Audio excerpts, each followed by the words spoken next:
So you've done a good job and you've saved 1 million Kenya shillings and you want to invest that money and you're wondering where should you invest the money. So many people do come and ask, hey Ken, where can I invest 1 million Kenya shillings? Where can I invest 2 million Kenya shillings? I'll do a different video for each. But in this video, we're going to be looking at if you have 1 million Kenya shillings, where could you be investing that money? Now, this is a question that comes a lot because obviously you've saved some money or you just stumbled upon a batch of money and you're thinking, where should I put this money that will ensure I get something out of it? Like I always say, make sure every money that comes into your life is busy making you more money, because the time you have as a human being is finite, so it's limited. So you can't make so much money compared to how much your money can make for you. So as you make money, make sure your money is also making money on your behalf. Don't have money sitting in the bank account. Don't have money just lying around. Make sure you have your money busy making you more money. That's the only way you can ensure yourself at least to build some wealth, to make sure that you get somewhere financially speaking. So anyways, you have saved 1 million Kenya shillings and you're wondering, where can I put 1 million Kenya shillings to make sure that I'm safe, to make sure that I'm able to make some money out of it? That's the question. So let's go through the video and see where you could put 1 million Kenya shillings and what it could be giving you in different investment options. What are the returns you expect?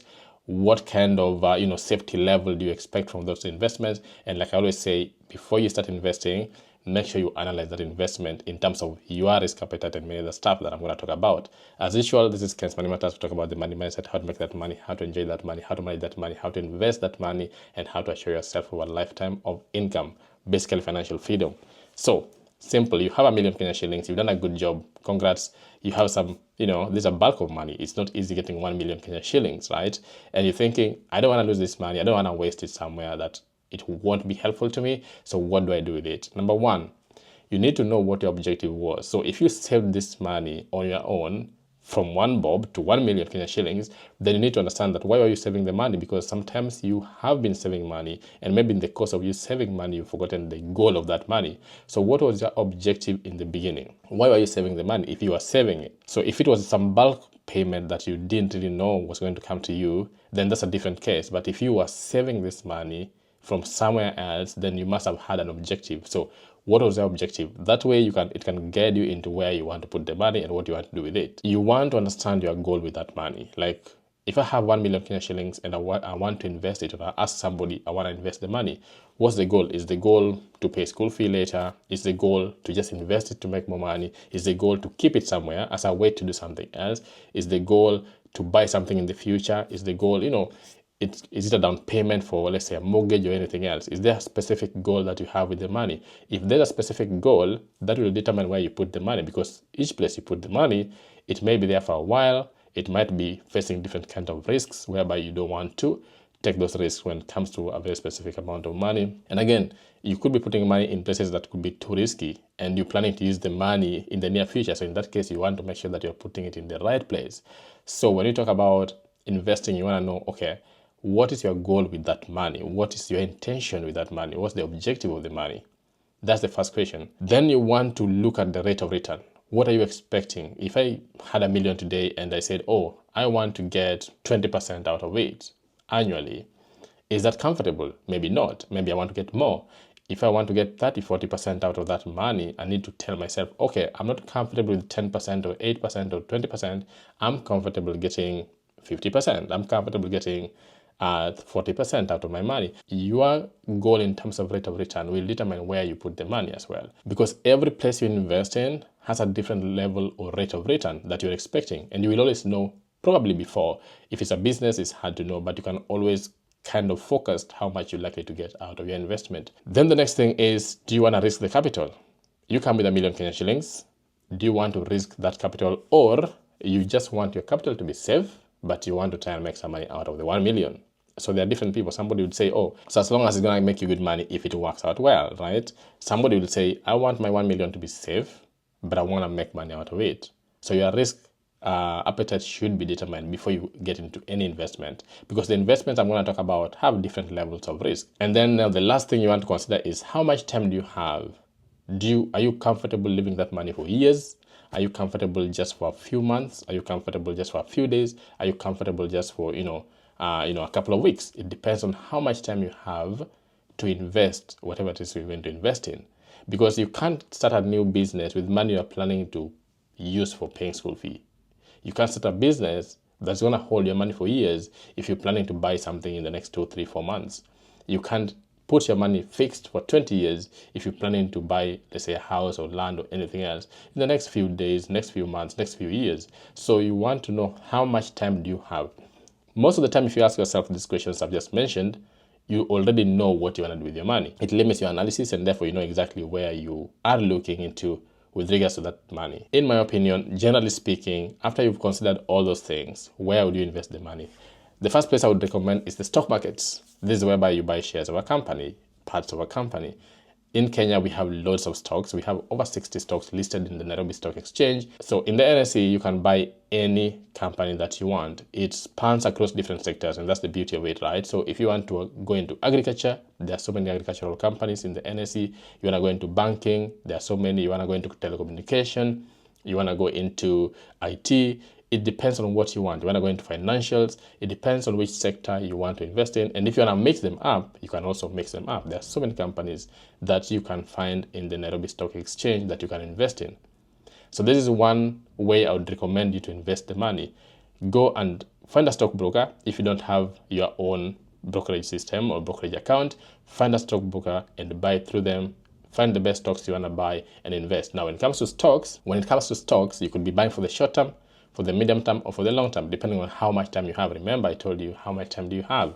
So you can decide, oh, I'm going to buy this just for a few months, speculate with it, see how it does. If it does well, I sell it, I get my money. With stock investing, remember, you're looking at capital gains. Sometimes you're looking for dividends, if it's a dividend-paying company. And sometimes you're just speculating to hope that things move on your favor within a very short period of time. That's more like trading. But in real sense, if you want to invest long term, you're looking at capital gains because the company will grow in value and then you get some money out of it. But if it's short term, it's more like speculation and trading, whereby you're thinking, okay, there will be some kind of movement in the market to give you some good money, and then you can sell and get out of the market. There are many ways you can make money in the stock market, but that's the first place I would be looking into if I have 1 million Kenya shillings to invest. And how I would approach it is I would go to different sectors. So I would get some banking stocks, I would get some agricultural stocks, I would get one telecommunication, which is just one basically. And then I would make sure that I have a rate, which is a real estate investment trust. So a rate would give me some exposure to real estate.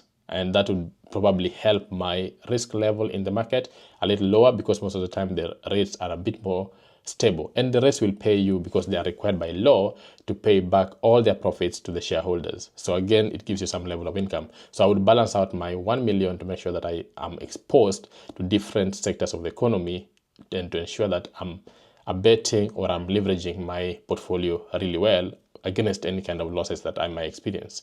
So that's the first level. But again, the risk level with stock market is much higher than the rest I'm going to mention. So of course, you could put your money today in Safaricom, tomorrow it drops. You could put your money in an agricultural company, tomorrow it completely drops. So it depends on your risk appetite, how much time you have, and what you're willing to lose. The second thing, which is one of my favorites, is bonds. So again, I said time matters, right? So with bonds, you want to invest in government securities. So the government offers bonds, and these bonds are fixed for a period of time. So they say, hey, you know what? We need money for 1, 2, 3 things. They come to the public, they ask you for money, you give them the money, they decide on how long they want the money. So it can be 10, 15, 20 years, 30 years sometimes. They decide on the rate, or sometimes the rate is decided on by the auction process. So we bid, as people are investors, we bid, and then they decide based on the bids, what is the average rate, and then they give us that as our return on investment. So are you comfortable with that rate? Yes or no? Most of them, as we speak, is like 16, 17%. Annually. So most of the time that would actually come down to even 14%. So it depends on how the economic environment is. So it's never 16, 17% all the time. It fluctuates. But remember, once you buy a bond, it's fixed at that rate. So your bond is fixed at that particular rate. I've spoken so much about bonds. Check out my channel. But this is one investment I would put 1 million into. Now, in this case, I'll be putting 1 million knowing that, hey, I don't need this money in the next, let's say, 5, 10, 15 years. I just want this money to be taken by the government. They pay me twice a year, which is every 6 months. And I'm comfortable with that kind of income from my 1 million Kenya shillings. And I'm also okay leaving that money in the government or in that account for the next, let's say, 10 years or 20 years or whatever period you agree or that bond is offering. The minimum investment will be 50,000 and then multiples of 50,000 as much as you want. Okay, I think it goes up to 50 million for a single CDS account, for a single individual CDS account. And then something so close to bonds is now T-bills. Now T-bills, Treasury bills, are also offered by the government, but these ones are maturing within 90 days or 91 days, 182 days, 365 days. So it's 3 months, 6 months, or it's 1 year. You decide how long you want to fix your money. Now, one thing I need to mention about bonds and T-bills is that your principal amount is safe. So if you are considering safety, then these are the ones you want to make sure that you get into, because you're thinking, okay, I don't want to lose any bit of my 1 million Kenya shillings. I want it to remain as 1 million despite what happens. So in these cases, the principal amount is safe. So you want to make sure that you go into bond or T-bill if you want your 1 million to be. So with T-bills, the minimum investment is 100,000. They invest in the securities. You're paid at the end of that maturity period. If it's 3 months, at the end of 3 months. If it's 6 months, at the end of 6 months. If it's 1 year, at the end of 1 year. And that's when you get the full face value of that coupon that you bought. So you buy a discounted coupon and then you get the full amount or the full payment at the end of that maturity period. Very straightforward investment, also offered by the government each and every week. Then again, we go to another favorite of mine, which is a money market fund. Money market fund or unit trusts are basically just mutual funds. They put your money together, they invest that money in these debt securities as well, and they give you some returns. As at now, there are so many money market funds giving you up to 18% return, 18.5%, 17%, 16%, 15%. So many in Kenya. We have like Zemele, Sanlam, Gen Africa, Saiton, Etika. There are so many money market funds in Kenya that I can't even list right now. These money market funds could give you very good returns over time. Again, with money market funds now, you have access to your money at any time, and that's the beauty. Do you want access to your money? These are questions you have to ask yourself. If you want access to your money at any time, let's say it's an emergency fund, then you want to put in a money market fund because you can access that money at any time. There's no locking period.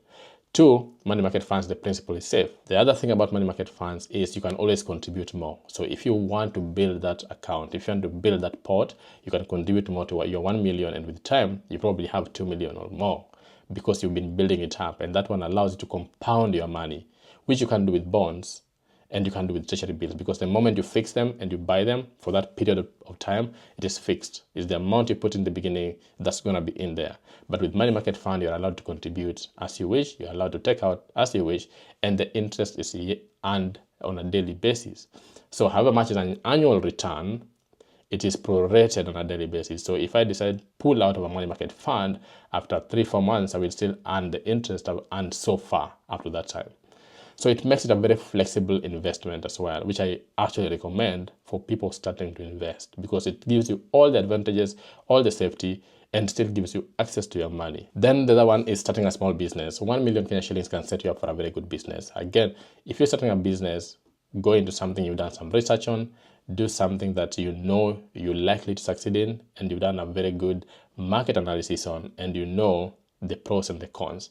Now, don't go and pour in 1 million into any single investment. You want to go in slowly and try it out. Now, as I say, there are so many businesses you can actually start with very low capital, but you can see the potential as you go and build it up. So 1 million could set you up for even 2 businesses if you wanted to, but they're small, nice businesses that you've done good analysis on, and you want to grow them with time. Give them time to grow as well. Then 1 million, I could also buy land for speculation. And I don't like buying land just to lie there, but you can buy land to speculate. There are so many areas around these cities, like let's say Kisumu, Nakuru, Nanyuki, or Mombasa, Nairobi, maybe outskirts like Kiambu. You can find some really good opportunities, some good land portions that you can buy.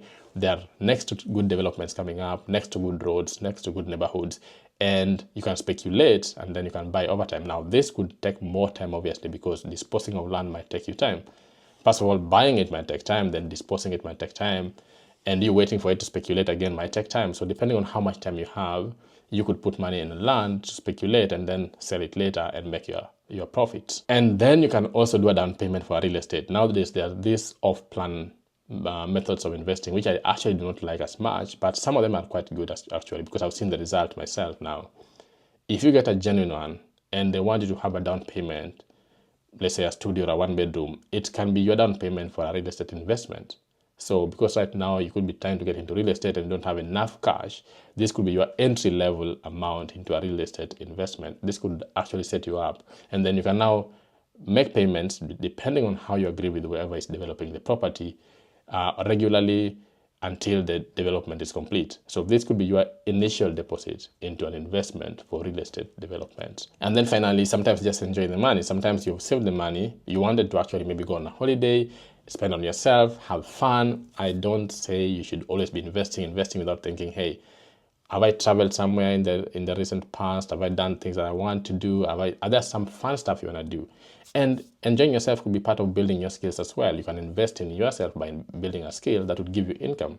So 1 million, part of it could be you building a very high income skill that would ensure that you continue earning more money. So again, have fun, invest in yourself, do something for yourself. You can build a skill, you can have fun, you can go on a holiday, you can travel, you can do whatever you want to do, something that makes you happy genuinely, but still builds you, right? So I'll talk about this in a different video on how you can balance these two things. But the main thing is you can actually start investing in yourself. You can divide that money, put some of it in a skill that you really want or that can earn you good money, and part of it can be going to something fun, something you love doing, something that will be memorable.